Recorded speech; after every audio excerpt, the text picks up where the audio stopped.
Pinaghahandaan na ng marami nating kapatid ang 12 pampaswerteng prutas sa medianoche. Mabenta na rin ang iba pang Lucky Charms. Live mula sa Divisoria, nasa frontline ng balitang yan, si Ria Fernandez. Ria, marami na bang bumibili ng bilog na prutas dyan at magkano na ito aabutin?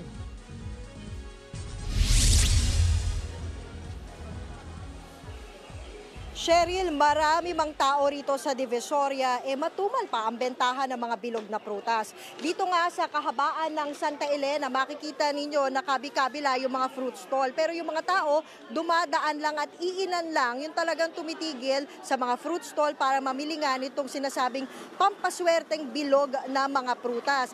Dito sa aking kaliwa ay ang fruit stall owner na si Sir Rafael. 2 dekada na siyang nagbebenta ng mga prutas, lalo na pag tuwing medianoche. No, sir, halika po, magandang gabi po. Kakumustahin lang natin, no? Ano pong obserbasyon natin pagdating doon sa pamimili ng ating mga customer ngayong taon? At ikumpara natin sa mga nakaraang taon.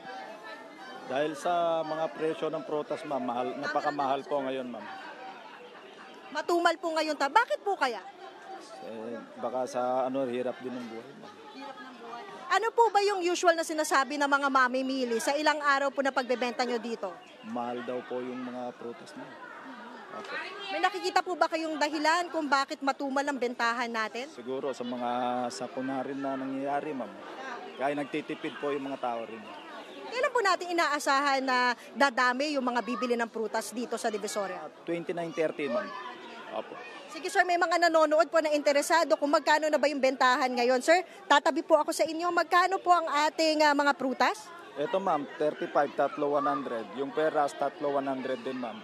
Tapos yung sugar kyat-kyat, 150 kilo, ma'am. Okay. Napansin ko meron din kayo parang mga high-end no, na prutas. No? Halimbawa, itong green. Ito, 300 po 1 kilo sa grapes na seedless po. Grapes na kulay green. Seedless, Opo. And sa inyo pong obserbasyon, ano po yung pinakapatok na bilog na prutas dito? Yung mga mansanas, peras at saka yung orange, mga sugar plums, ganyan, mga persimmon. Basta mga bilog, ma'am, yun lang po ang patok na. Sa stall nyo po, sir, magkano po ba ang kakailanganin ng isang customer para at least makabili siya ng mga bilog na prutas para sa medianoche? Mostly sa ngayon, ma'am, siguro aabot ng mga 2.5 para makompleto po yung mga prutas na 12 po. Salamat po, Sir Rafael. Mga kapatid, Cheryl, no, sinubukan nating mag-budget, no, kung kakayanin ba yung 500 pesos na makumpleto yung 12 klase ng bilog na prutas. At ito, yung nakuha natin. No. Merong 1 piraso ng apple, ganito karaming grapes o ubas na may seeds. Ito naman yung seedless. Pwede daw kasing same na prutas pero magkaibang kulay. Ganito lang karami, no? Seedless yan. Ilang piraso daw ng longgan? 1 piraso ng sugar plum. 2 piraso ng sugar cat. 1 orange. 1 peras.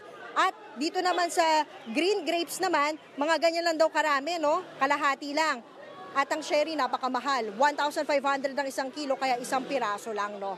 Cheryl, bukod sa mga bilog na prutas, ay sinasabi rin pampaswerte at pantaboy ng malas sa 2025 yung mga chocolate coin, money gold at lucky charms. Kaya nakita natin sa Divisoria na marami rin binibentang ganyan. Patok na patok din sa mga customer yung mga t-shirt na naka-color of the year na mocha mousse.